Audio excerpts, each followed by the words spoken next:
look away from the train wreck. You can blame it on the tech or the disrespect. Before you play, better button check. Button check. What is up, Butt Check family? Welcome back to it again. A beautiful day of checking these buttons. Thank you guys for tuning in once again. Chapters down below if you want to skip around. And of course, that sub button right there on the race to 65K. Thank you guys so much for tuning in. We got some hot stuff in the works, and also we got some hot buttons that need to be checked. So we're about to start it. Dirty Low is actually going to come in at the end of today's video because I want to get his reaction on one particular story. But first of all, we got some buttons that need to be checked. So without further ado, let's go. All right, first up for them Street Fighter 6 godlike training update buttons that need to be checked. So Capcom recently made this announcement, I think it was just like a couple days ago, where they finally implemented the whole training session as far as like Street Fighter 6, where you can pause it and you can take control of the dummy and you can make changes, you can make adjustments better. It's just all around better practicing, right? Let's check out the clip. We're gonna go ahead and start it right here. So the official Street Fighter Twitter page said, learn from your past with the replay feature or review feature. Take control of either yourself or your opponent in the replay to see how you could have done things differently in specific moments. Support both local and online replays, coming with the Terry update, I believe it's September. Let's check it out.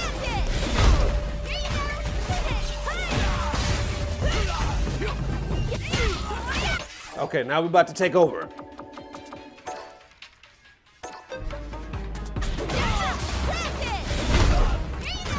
Here we go.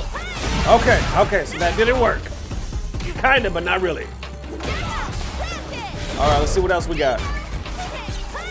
Okay, so that worked. Drive impact, all right.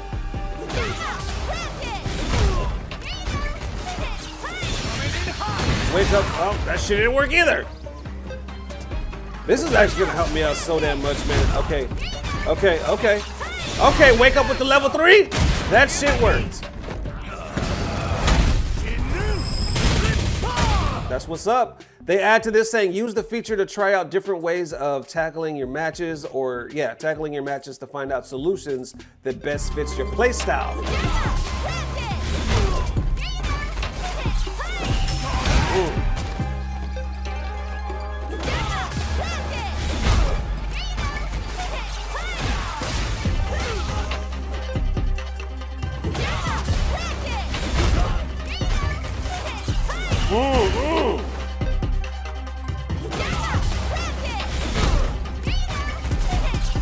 Oh, I like that option. That was pretty. All right. FGC responding saying, perfect, thanks. This is such a dope feature, man. This is wild. Watching predictions come true. And it continues. There's a lot of good reviews about this. Even Dirty Low was, bringing it up to me saying that he thought this was a dope idea. And of course, this is not the first time we see this in a fighting game, but now Street Fighter 6 has it, and it's gonna help.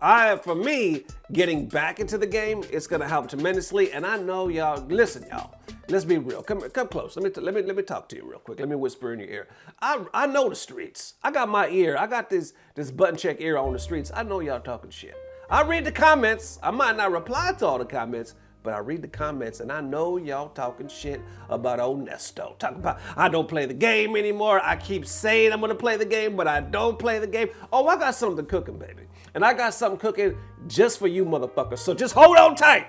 Trust me, hold on tight right now, and it's cooking, baby. And this, when it's done, when I'm done stirring that pot and take it out the oven, oh, it's gonna taste good. Anyway, I say all that to say this. Fuck y'all. I'm coming back. All right, next up for them, coaching is cheating, period.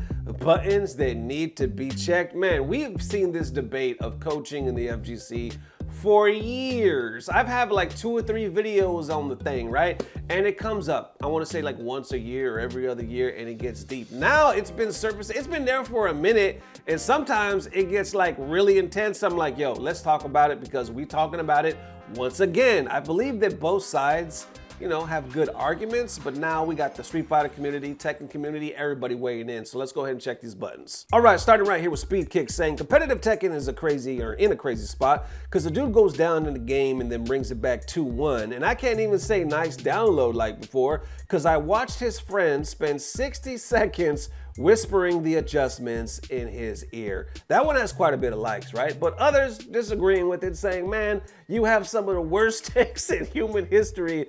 It's amazing. Others like King Ray right here saying, complain about coaching all you want. It's not gonna get changed. Why complain about coaching if it's legal to do? If anything, because it's legal, in my opinion, it should be utilized more. To anyone who complains about coaching, complain to the rules and not the players. I see others adding saying, no shade, but I'm pretty sure I saw him get coached at Evo and still lose, so it doesn't always work.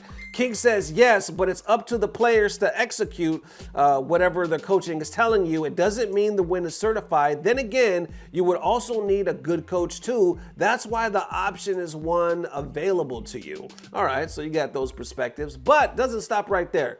Because somebody by the name of Yagami, if I'm saying that correctly, says, I hope coaching will be banned for the TWT. Fighting games are meant to test who can execute and quickly adapt best while under pressure. Having someone looking calmly from the outside come up and give the adaptations mid-set is cheating and invalidates a big part of the competitive fighting games. Others respond to that saying, cut this anti-coach thing already. Coaching is a part of the game/sport. It ain't cheating. The player still has to implement it even after they listen. Somebody can completely ignore what they just heard and not even apply coaching giving. People get coached and still lose. Yagami responds saying, I was not good enough to beat my opponent with my own skill. Coaching should be allowed so I can still win despite being worse at the game. They respond saying, hold this, ain't this you? You was complaining about coaching when you eliminated Olsen and you both got coached though. Oh, I see what they're saying. So they both got coached at this tournament. Or did your coach play for you, or you won despite being worse and couldn't beat him with your own skill? Didn't you have to play still? Laugh my ass off. Others adding saying, I feel this is a bit of a brain dead take, because if you feel like something is an unfair advantage, but it's illegal, why do you make use of it as a competitor trying to win? Speed Kicks has been one of the most anti-coaching voices, but still made use of it at Evo. Shy responds saying, the answer to your question, if you're advocating against, don't use it. I don't care if it's legal, I'm against it. Secondly, if it's an unfair advantage, or isn't an unfair advantage, if both have a coach, you can still lose, and it's really if you can still lose, is it an unfair advantage? It still takes skill and IQ to execute and adapt. So there you go. Others like I'm Real Phil says, at a very minimum, I think everyone should agree that coaching shouldn't be allowed unless both players have a coach. If not, then the discussion isn't rooted in competitive fairness, but people wanting to keep unfair advantage. If it doesn't matter, then why is it needed? Curtia responds saying, I've been on the receiving end of coaching, as many people have, and it's definitely won me a couple sets, which is already too much for competitive integrity. It's weird being coached diffed is something you could need to think about as a competitor. Then I believe even Jayuna responds to this, talking about the metaphors and the comparisons that people are saying right here, saying, while there's obviously no direct comparison, it's interesting to see so many people comparing fighting games to boxing/MMA when arguing for mid-set coaching. I've always seen fighting games as something closer to chess, hence why I prefer the pure 1v1 format, different strokes. So there you got it, right? This coaching thing ain't going anywhere anytime soon. Some people are saying, like, is it really an unfair advantage if you could still lose? Because we've seen time and time after again where people will have a coach and they still take that L, right? They still go home losing. And then others are saying, well, what if both people have coaches?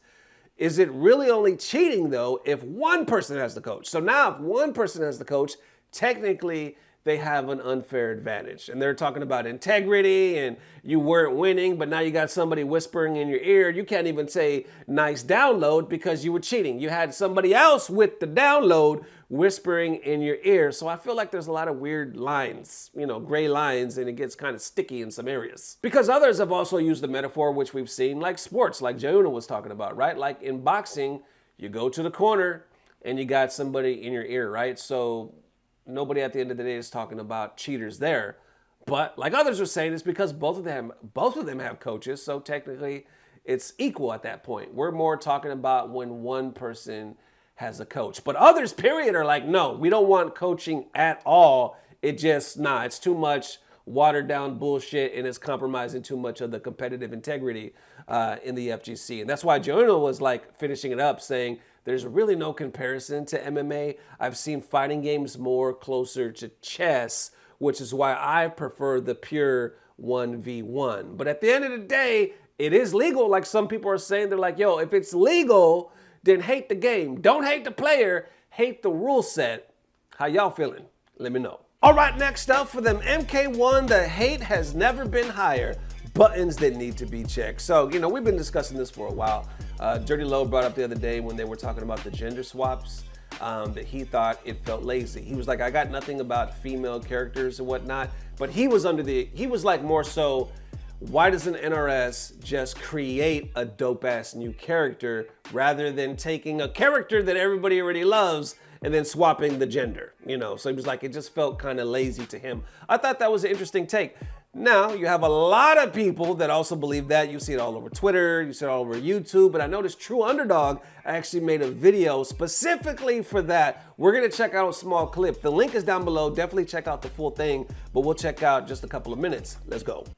The hate for this game has never been higher, and honestly, it's only gonna get worse from here. And that's because the worst possible thing has finally happened. The commentary channels on YouTube have found out about Cyrax and Sector. That's it, pack it up, there's no recovering from this. It's over, we had a good run, pack it up everybody, work on the sequel, this game's dead. Really quick, full disclosure, I actually do watch many of these channels, and I started all the way back during Comicsgate, which was a very valid movement because I was watching all of my favorite superheroes either die or be forced into early retirement just to be replaced by new characters who were the same except a different race or a different sex, and that's it. And it happened to everybody. Many of you watching might already know this because you're nerds like me, but in case you don't, literally every Avenger and other popular Marvel and DC character at some point got replaced by a character that was deemed more diverse. And most people have no issue with new characters, but the issue is the main characters got replaced. That's always been the issue. And the same thing is happening in Mortal Kombat 1. These are not new characters that work under Cyrax or Sector. These are not their apprentices. No, this is Cyrax and Sector's replacement. That's the issue. You took characters that people already liked, and then you replaced them, essentially. Because yeah, there's still Cyrax and Sector in name, but many other factors have been changed about them that the fans never asked for. And for a long time, it was just you, me, other people watching, the Mortal Kombat community that was talking about this stuff, whether it be on YouTube,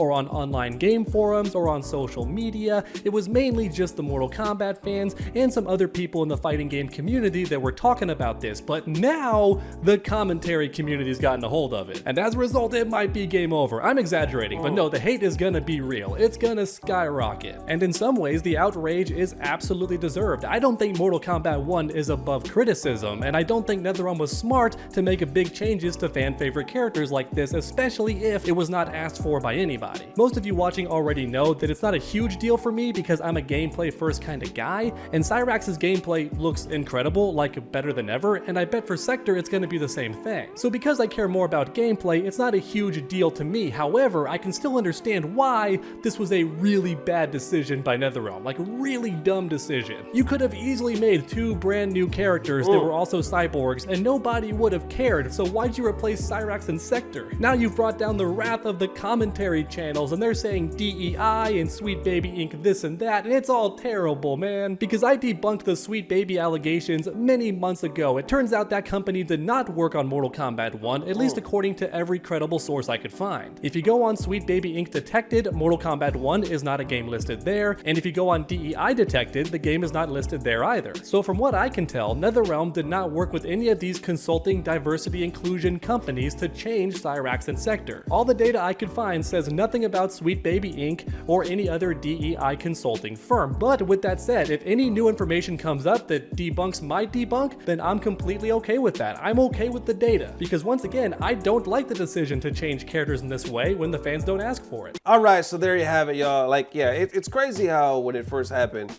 when we first started seeing it, you know, in MK1, it did catch a lot of people by surprise. To me, when Dirty Low, he was the first one that said it that I heard of, right? And I was like, damn, that actually is a good point. He was like, yo, it feels lazy. Then you started seeing a lot of other people. Now, I'm not saying that he was the first one in the FGC, period, to do it. Obviously, other people were probably saying it first, but the first one that I heard personally, right? And then, yeah, the outrage seems like it built. Now, as of right now, you know, the latest updates of MK1, it just seems like MK1 has a tendency to go through these roller coaster phases, right? Where it sucks, it's about to die, game over, and then they release some cool shit. So like, oh, we really like the cool shit. It sucks again, it's about to die, game over. Oh, here's some new cool shit. It sucks. And obviously, you get sub pockets like this and reactions and opinions in every game. It's not just MK1, but I feel like it happens a lot in MK1, obviously, because it has this notorious short-ass shelf life where the games kind of die really quick, and in the beginning it's all hype and smoke and mirrors and everybody loves this shit, and it is exciting, right? But then shortly after, for whatever fucking reason, it dies, and then they gotta start coming up with the new version. So anyway, I feel like MK1 is kind of in that phase right now. I really don't know where the gender swapping came from. It does feel kind of lazy, but True Underdog makes a good point saying, you know, the gameplay looks top. A lot of pro players are saying the gameplay looks good as well. So is it enough? But ultimately, when it's said and done, the game is still the game, still the same game. Is it enough? How y'all feeling? Let me know. And now it's time for them Capcom Fighting Collection 2 buttons that need to be checked, and this is the one where I wanted Dirty Low. Because you know what, when they made this announcement, I saw it was pinging in the comment section on the last video. It was like alerting my phone, and everybody was like, I bet Dirty Low died. I bet Dirty Low is losing his mind right now. And the crazy thing is, as I was reading those comments, this fool was coming out of his room screaming, losing his damn mind. So I haven't seen the trailer with him, so I want him to do this one solo. I want him to give it to the people solo and do the reaction for you guys. Let's get Dirty Low. What's up, Button Check family? It's Dirty Low, aka the SNK Kid, aka Terry Blowhard, back at it, here alone. This son of a bee, you know who I'm talking about, can't be in the presence of Dirty Low on this most glorious occasion. This is church, it's in session, it's time to preach. It's what we've been waiting for. It's what I've prayed for. And this man can't even bother to take the time to watch it with you, the viewers, but it's okay. It's okay. Dirty Low's got this. Let's be real. Y'all know it. Y'all know who the true diehard FGC head is in this duo. So let's check it out, boys. This is what I've been waiting for a long time. This is a long time coming. Let's switch the energy up. I've been a fan of these games since I was a kid. I've bought these games multiple times on multiple consoles, from the Dreamcast to the PlayStation 2 to the original Xbox. I've been waiting for us, so let's check it out. All right, here we go. Here we go.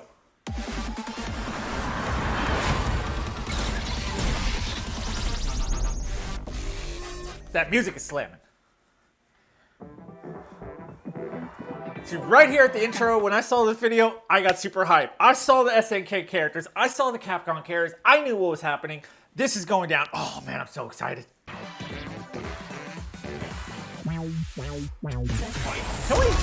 Can we talk about how amazing the art for the SNK, Capcom vs. SNK series is? It's literally some of my favorite art. Like, you just don't get that these days. The MVC2 art, the Capcom vs. SNK, SNK2, it was just peak Capcom, peak fighting game art. Yeah, come on, everybody come alive real quick. Battle of the strong, survival of the fit. Take your best shot, hope you don't miss. See, when I saw this, I was like, oh, it's coming, it's coming. Pro's good. Everyone knows Capcom vs. SNK is good, but 2 is where the sauce is at.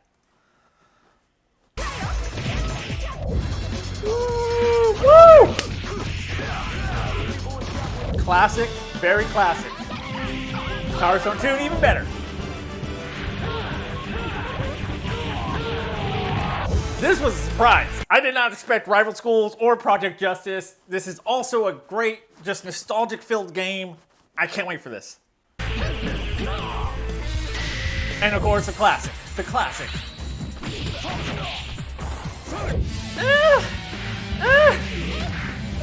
Plasma Sword, all right.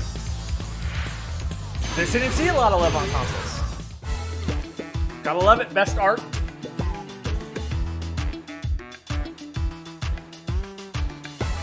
Music player. Ooh, enhanced features. I ain't never scared, never quitting is the motto. Ooh, a must, a must.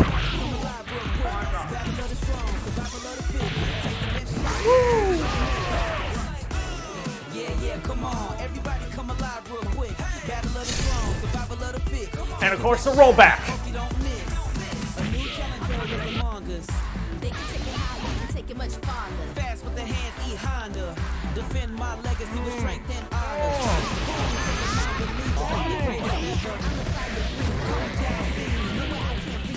Showdown. Woo!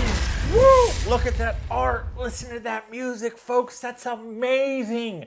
Amazing. Look, you've got a great collection of games, flat out. You've got the Power Stone series 1 and 2, fun games to play. You can pause them. You can go back wherever you're saved at. That's fantastic. We got Mark of Millennium, the first one, the Pro version. We've got SNK2, the classic. Okay. We've got Alpha 3. Y'all know Alpha 3 is good. It's got crazy shenanigans with the V-isms, but it's dope. The one game that just sticks out like a sore thumb is the Capcom Fighting Evolution. Because if you guys know anything about that game, you guys know that game sucks. That was just a last-minute, rushed, mix-up, match-up, grab sprites from this game, grab sprites from this game. They barely had time to development. If I remember correctly, they just had months. And so they just threw something together. And the balance is horrible. The systems are horrible. What I hate about that is they're giving us Project Justice, which is an awesome game. But why not skip Fighting Evolution? You guys know that's bad. Give us Rival Schools 1 and Project Justice. Like, if I wanted to play one of the two games, I would choose Rival Schools. There's just a lot of nostalgia to it. It looks really good. I remember playing that game. The Team Supers was amazing. It looked cool. Had a cool story about people in high school. They threw Hadoukens and a teacher who looked like Ryu. Dude, as a kid, I love this. So that's the one game in the collection that just kind of has me going, huh?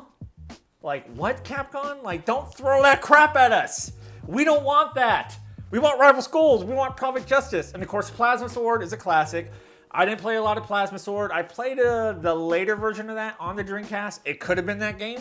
But I didn't play a lot of Plasma Sword, but it is dope, and I'm just excited. Look, when this announced this blew my mind. It's coming out hopefully early next year. We're saying 2025. Hopefully we get it April, May-ish. You know, it releases early 2025, so it's on Capcom's books for the 2024 year. That's just how business works. Fucking weird. So let's release something in 2025. It'll count for 2024. Bullshit, okay? But it's actually advantageous to us because we could see this early in spring next year, which I'm hoping to see rollback netcode, training mode.